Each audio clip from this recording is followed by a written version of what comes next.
आज मैं आपके लिए भिंडी की एक बहुत ही ज़्यादा टेस्टी रेसिपी लेकर आई हूँ। भिंडी तो आपने कई बार खाई होगी, पर आज हम बनाएंगे भिंडी दो प्याज़ा। तो चलिए इसे बनाना स्टार्ट करते हैं। इसे बनाने के लिए मैंने यहाँ पर 500 ग्राम भिंडी ली है, जिसे मैंने अच्छी तरह से वॉश कर लिया है और इसे थोड़ी देर रख दिया है ताकि ये जो भी इसके ऊपर पानी हो थोड़ा बहुत भी वो सूख जाए। आप किसी साफ़ कपड़े से इसे पोंछ सकते हैं। अब हम इसे काटेंगे, तो काटने के लिए हमें क्या करना है कि भिंडी के जो ऊपर का हिस्सा है उसे काट के हटा देना है और नीचे का भी थोड़ा सा हिस्सा काट के हटा देना है। और जब हम भिंडी काटें तो उसके बीच में इस तरह से हल्का सा कट लगा देना है। भिंडी को इसमें हम बड़ा बड़ा काटेंगे। आप 1 से 1.5 इंच तक भिंडी के पीस कट कर सकते हैं। तो जब हम भिंडी दो प्याज़ा बनाते हैं तो भिंडी को बड़ा ही रखा जाता है ताकि वो बहुत ही अच्छी तरह से बने। और इसके बीच में ज़रूर कट लगाएं ताकि जो मसालों का फ्लेवर है वो अच्छी तरह से भिंडी के अंदर आ जाए। तो इसी तरह से मैं सारी भिंडी को काट लूँगी। तो ये देखिए मैंने सारी भिंडी को काट कर तैयार कर लिया है। अब हम इसके अंदर डालेंगे प्याज। तो प्याज़ा बना रहे हैं तो प्याज तो डलेगा ही, तो प्याज को भी अब हम काट लेंगे। तो मैंने यहाँ पर 2 प्याज लिए हैं। भिंडी दो प्याज़ा का मतलब आप ये ना सोचे कि 2 प्याज से ही है। इसके लिए मैंने यहाँ पर 2 प्याज इसलिए लिए हैं ताकि हम इसे बड़ा बड़ा जो है इसके पीस जो हम काटेंगे वो बड़े बड़े काटेंगे, ताकि जो भिंडी दो प्याज़ा बना रहे हैं इसमें इसे अलग से हम डालेंगे। मैं भी आपको बताऊँगी आगे।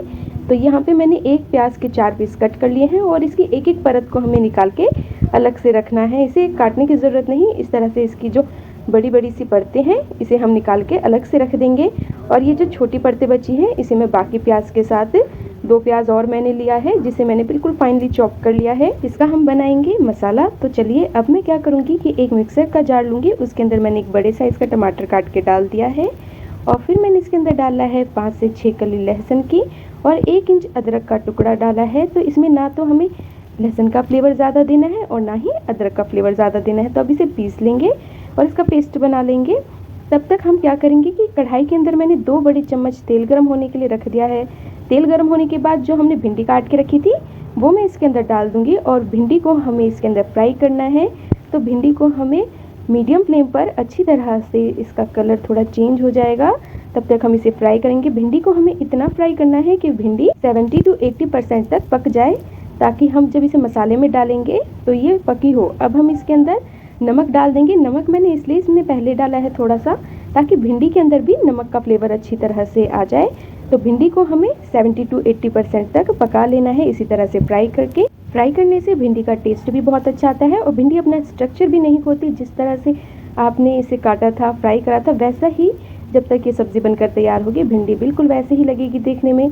तो ये देखिए भिंडी फ्राई होकर बिल्कुल तैयार हो गई है। अब इसी कढ़ाई के अंदर मैं 1 बड़े चम्मच के करीब तेल और डाल दूँगी और फिर मैं इसके अंदर डालूँगी प्याज। तो जो हमने बड़े वाले प्याज काट के रखे थे ना, उसको भी हम हल्का सा 2 से 3 मिनट तक मीडियम फ्लेम पर ही फ्राई कर लेंगे। तो भिंडी फ्राई करने में तो हमें 7 से 8 मिनट तक का समय लग गया था और इस प्याज को हमें बस 2 से 3 मिनट तक ही फ्राई करना है। इसे ज़्यादा हमें नहीं पकाना, हल्का सा इसे पकाना है, बस 2 से 3 मिनट तक मीडियम फ्लेम पर ही इसे हम पकाएंगे। अब इसी तेल के अंदर मैं डाल दूंगी 1 चम्मच ज़ीरा। ज़ीरा जब अच्छी तरह से गोल्डन ब्राउन कलर का हो जाएगा तो जो फाइनली चॉप की हुई प्याज थी हमारी उसे डाल दूंगी और प्याज को हमें बहुत ही अच्छी तरह से भूनना है। बिल्कुल गोल्डन ब्राउन कलर आने तक हमें प्याज को भूनना है, ताकि हम इसका जब मसाला बनाएंगे तो बहुत ही ज़्यादा अच्छा मसाला बने। तो इस तरह से बिल्कुल गोल्डन ब्राउन कलर आने तक हमें प्याज को भून लेना है।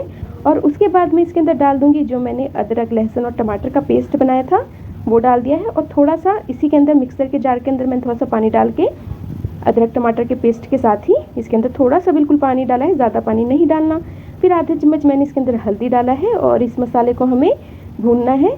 और फिर अब हम इसके अंदर डालेंगे बाकी मसाले। तो ये देखिए साइड से ना ये मसाला तेल छोड़ने लगा है। अब मैं इसके अंदर डाल दूंगी आधी चम्मच रेड चिली पाउडर, 1 चम्मच धनिया पाउडर और 1/4 चम्मच गरम मसाला पाउडर डाल दिया है। और इसे हम 2 से 3 मिनट तक मसाले को अच्छी तरह से भूनेंगे। और फिर मैं इसके अंदर डाल दूंगी नमक। तो नमक आप थोड़ा ध्यान से ही डालें, क्योंकि हमने भिंडी फ्राई करने के समय भी नमक डाला था। तो मसाले में नमक आप अपने टेस्ट के अकॉर्डिंग ही डालें और इसे अच्छी तरह से भूनकर 2 से 3 मिनट तक इस मसाले को हमें अच्छी तरह से पका लेना है। फिर मैं इसके अंदर डालूंगी फ्राई करी हुई भिंडी और प्याज जो हमने रखी थी उसे डाल दूंगी। और इसे डालने के बाद इसके अंदर मैं डालूंगी हरी मिर्च। हरी मिर्च से इसका फ्लेवर बहुत ही अच्छा आता है। तो मैंने इसके अंदर 4 हरी मिर्च को इस तरह से काट के डाला है और फिर इसके अंदर डाल दिया है मैंने आधे नींबू का रस। नींबू के रस की जगह आप आमचूर पाउडर भी डाल सकते हैं। और ये सारी चीज़ें डालने के बाद मसाले के अंदर भिंडी को अच्छी तरह से चलाकर इस तरह से मिक्स कर लेना है और फिर हम इसे ढक देंगे। तो ढककर हमें इसे 5 मिनट तक पकाना है, ज़्यादा पकाने की ज़रूरत नहीं क्योंकि भिंडी को हमने पहले ही 70 to 80% तक कुक कर लिया था। तो भिंडी तो बहुत ही अच्छी तरह से पहले से ही पक चुकी थी, बस थोड़ा सा और इसे मसाले में पकाना है। और पानी नहीं डालना इसके अंदर, क्योंकि जब हम इसके अंदर भिंडी डालेंगे तो भिंडी खुद ही अपना थोड़ा बहुत पानी छोड़ेगी और उसी से ही ये अच्छी तरह से पक जाएगी। तो इसी तरह से ये भिंडी दो प्याज़ा बनाकर तैयार करना है। तो ये देखिए बहुत ही आसान है और 5 मिनट के बाद ये भिंडी दो प्याज़ा बनकर बिल्कुल तैयार हो गई है। मैंने इसके अंदर डाल दिया है बारीक कटा हुआ धनिया और इसे फिर से चलाकर मिक्स कर लेना है, भून लेना है सब्ज़ी को।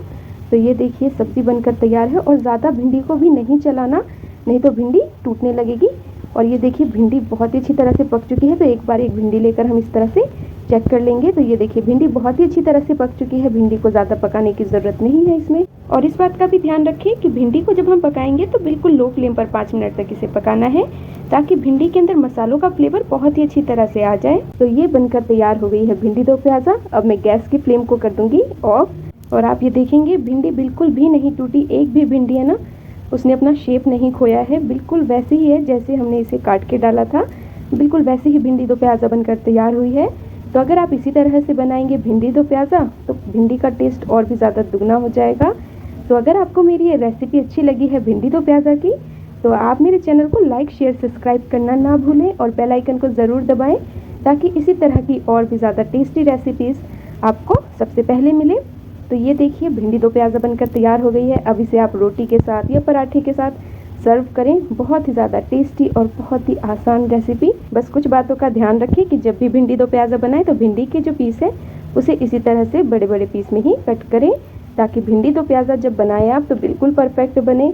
और भिंडी की और भी रेसिपीज़ आपको मेरे चैनल पर मिल जाएगी, तो आप बाकी रेसिपीज़ भी भिंडी की वहाँ से देख सकते हैं और उन्हें भी बना सकते हैं।